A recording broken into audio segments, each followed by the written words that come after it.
Hello dear students, कैसे हैं आप सब? ठीक है। इससे अगले 10th क्लास का हमारा अगला टॉपिक है थर्मल एक्सपेंशन एंड लिक्विड वाला। उसके बाद थर्मल एक्सपेंशन एंड गैसेस। हमने सॉलिड के एक्सपेंशन के बारे में पढ़ा है। ये टॉपिक नंबर 2 है हमारा। उसमें लीनियर थर्मल एक्सपेंशन और वॉल्यूम थर्मल एक्सपेंशन है, बल्कि टॉपिक नंबर हमारा 1 है और ये उसका पार्ट 2 है। ठीक है। तो इसमें मैंने कुछ ऐड कर दिए हैं। When a liquid is heated its volume increase this because the heat energy make the liquid molecules more faster unlike solid. मतलब ये सिंपल सा मैंने बताया हुआ कि जैसे ही आप लिक्विड को हीट करते हैं तो उसके मॉलिक्यूल्स मूव करना शुरू कर देते हैं, जैसा कि सॉलिड के नहीं करते। सॉलिड की उसी जगह पे वाइब्रेट करते हैं और एक्सपैंड होते हैं। मतलब उनके लेंथ में इंक्रीज आता है, उनके वॉल्यूम में, जबकि लिक्विड के वॉल्यूम में सिर्फ इंक्रीज आता है। ठीक है। क्योंकि इसका जो शेप है वो फिक्स नहीं होती, जबकि इसका जो वॉल्यूम है वो फिक्स्ड होता है, वही उसी के अंदर चेंज आता है। ठीक है। जो कि मैंने लिखा है delta V is equal to beta V not delta T. ये आगे अनलाइक सॉलिड विच है fixed volume fix shape but liquid have not fix shape expansion and liquid return है delta V is equal to beta V not delta T. ये equation है इसकी, जो आपने papers के अंदर लिखनी है। अगर शॉर्ट क्वेश्चन में पूछा जाएगा तो ये लिखना होगा और इक्वेशन में लिखनी होगी। अगर लॉन्ग में पूछा जाए तो फिर आपने इनकी एक्सप्लेनेशन बतानी होगी कि delta V is change in liquid, beta is the volume thermal expansion coefficient. उसके एग्जांपल मैंने लिखी है कि आप एक थर्मल फ्लास्क लें, जब आप उसके अंदर लिक्विड भरते हैं तो उसको हीट करते हैं। हीट करने के बाद बी से ए तक जाती है, फिर ए से सी तक। तो बी से सी तक जो इसकी एक्सपेंशन है यहाँ तक कैसे हुई है, वो लिखा है बी से सी तक। पहला ये है कि ये जो चेंज आया और दूसरा इसके अंदर ये जो चेंज आया, दोनों को ऐड करेंगे ये टोटल हमारे पास चेंज आएगा। लेकिन flask is heated the glass expand from A to B. पहले ये वाला पॉइंट होंगे which is known as the flask expansion at the level rise from B to C. फिर यहाँ से लेकर जब वहाँ तक पहुँचेगा तो A C is apparent expansion.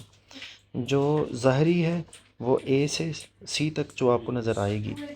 पहले आपने इसको एक्सपेंड किया, यहाँ तक वो एक्सपेंशन ज़ाहिर हुई। फिर यहाँ से यहाँ तक जो इसके अंदर चेंज आया इसको हम अपेरेंट एक्सपेंशन कहते हैं। ठीक है। ये एमसीक्यूज में भी पूछा जा सकता है डायग्राम के लिहाज से। तो B C is equal to A C plus A B. उसके बाद है thermal expansion and gases.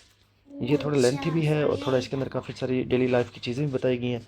When gas is heated its volume increase pressure remain the same. कि मतलब उसका प्रेशर सेम रहता है लेकिन उसको वॉल्यूम इंक्रीज करता है अगर गैस बंद ना हो किसी कंटेनर के अंदर।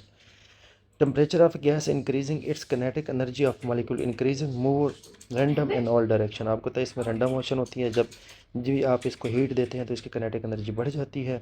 If the gas is closed in container, when gas heat is expand is exert pressure on the wall of container। If it is not enclosed their pressure remains same। तो ये Charles law इन्होंने इस दफ़ा add किया हुआ है, इसकी definition add की हुई है। ये बहुत इंपॉर्टेंट है, शॉर्ट क्वेश्चन के तौर पर भी आ सकता है या एमसीक्यूज के तौर पर भी। Volume of gas is directly proportional to its temperature. कि जो वॉल्यूम होता है गैस का वो टेम्परेचर के डायरेक्टली प्रोपोर्शनल होता है, उसमें जब आपके पास प्रेशर कांस्टेंट होता है। ठीक है। कि टेम्परेचर मतलब यूँ समझ लें, जो V T is directly proportional to T at constant pressure. Pressure आपका कांस्टेंट होना चाहिए, ये इसकी इक्वेशन है। V is directly proportional to T. ठीक है। प्रेशर क्या है, वो कांस्टेंट है। प्रेशर आपका कांस्टेंट है जबकि वॉल्यूम जो है टेम्परेचर के डायरेक्टली प्रोपोर्शनल है। उसके बाद एग्जांपल है, जैसे आप एयर इन बलून, बलून को अंदर एयर भरते हैं तो वो एक्सपैंड होती है।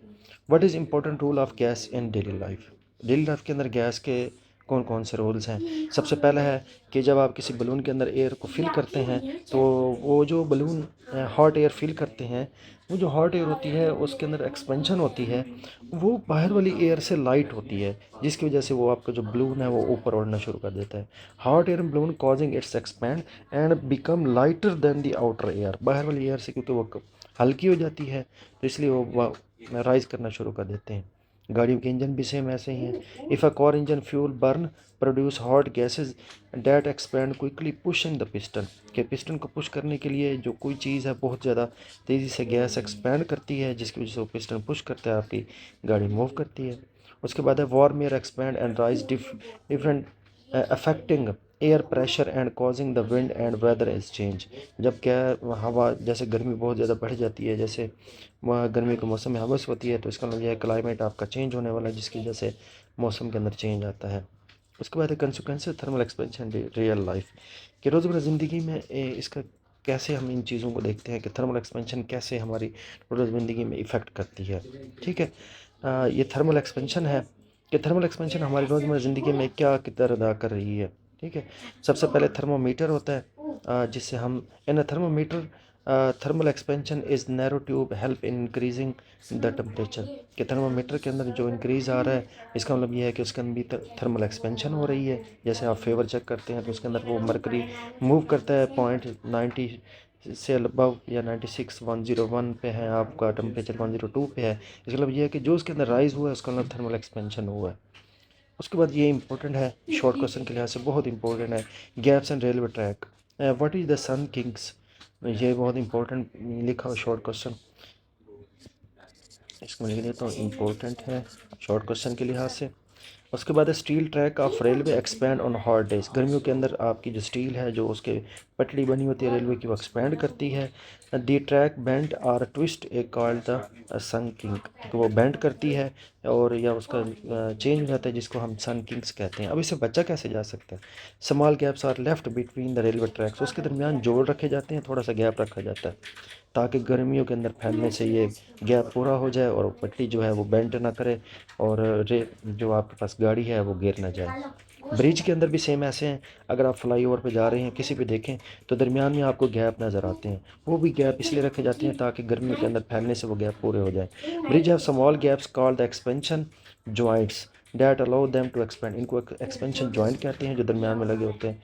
Allow to expand in hot weather and contract in cold weather without breaking, अगर ये नहीं रखेंगे तो वो पुल के गिरने के चांस बहुत जल्दी होते हैं। उसके बाद मेटल लीड ऑन जार, अगर आपने किसी चीज़ को बहुत ज़्यादा ज़ोर से ढक्कन बंद कर दिया, आपसे नहीं खुल रहा, खासतौर पर जैसे मदर बच्चों से बचाने के लिए अगर वो बहुत ज़्यादा टाइट करके देते हैं ताकि इनके हाथ से ना खुले, तो उसके खोलने का तरीका भी यहाँ पे दिया हुआ है, कि जब आपको ढक्कन बहुत ज़्यादा बंद हो जार के ऊपर तो आपने उसके ऊपर गर्म पानी डालना है तो वो एक्सपैंड कर जाएगा थोड़ा सा और वो आसानी से आप उसको खोल सकेंगे। When a metal lid is stuck on a glass jar running warm water over it make the lid expand slightly make it easier to open. उसके बाद एक गैस कंटेनर है, if the gas container are expose to the hot pressure can create up inside and cause the explosion, कि जैसे कोई भी आपके पास है उसके अंदर गैस भरी हुई है, आपने उसको सूरज की रोशनी के अंदर रख दी है तो उसके फटने के चांस ज़्यादा होते हैं। तो इसलिए वार्निंग लेबल उसके ऊपर दिया होता है कि आपने इसको गर्मी से दूर रखना है और इसको स्टोर जो जिस जगह पर रखना है ठंडी जगह पर रखना है, जैसे सिलेंडर वगैरह के बारे में कहा जाता है, तो ये उसके बारे में दिया हुआ है। पाइप एंड प्लम्बिंग, ये जो घरों के अंदर हमारे पानी गुजरने के लिए पाइप हम यूज़ करते हैं, वा, ये मोस्टली इसके अंदर किचन्स के अंदर भी, तो उसमें क्या होता है कि जब आप उसके अंदर हॉट या कोल्ड वाटर डालते हैं तो वो पाइप जो है एक्सपांड कर जाते हैं, तो उनके टूटने या उनके जल्दी ब्रेक होने के चांसेस होते हैं। उससे कैसे बचा जा सकता है, तो उनके दरमियान जोड़ लगा दिए जाते हैं। वो जो जोड़ लगते हैं ना, तो वो जब वो एक्सपैंड करें या कंट्रैक्ट करें तो उससे कोई फ़र्क नहीं पड़ता। Water pipes expand and contract due to the hot water which cause the damage the pipe, so the prevent from these problem flexible joint and loops are used in a pipe system। ठीक है, ये बिल्कुल simple सा मैंने इसको लिख के दिया, आप लोग भी इसको नोट कर लीजिएगा। तो किसी को भी आपको इसके नोट्स भी चाहिए तो आप मुझे SMS कर दिया करें, मैं आपको ये नोट्स भी भेज दिया करूँगा ताकि आप इजीली इसको राइट डाउन भी कर सकें। थैंक यू, अल्लाह हाफिज़।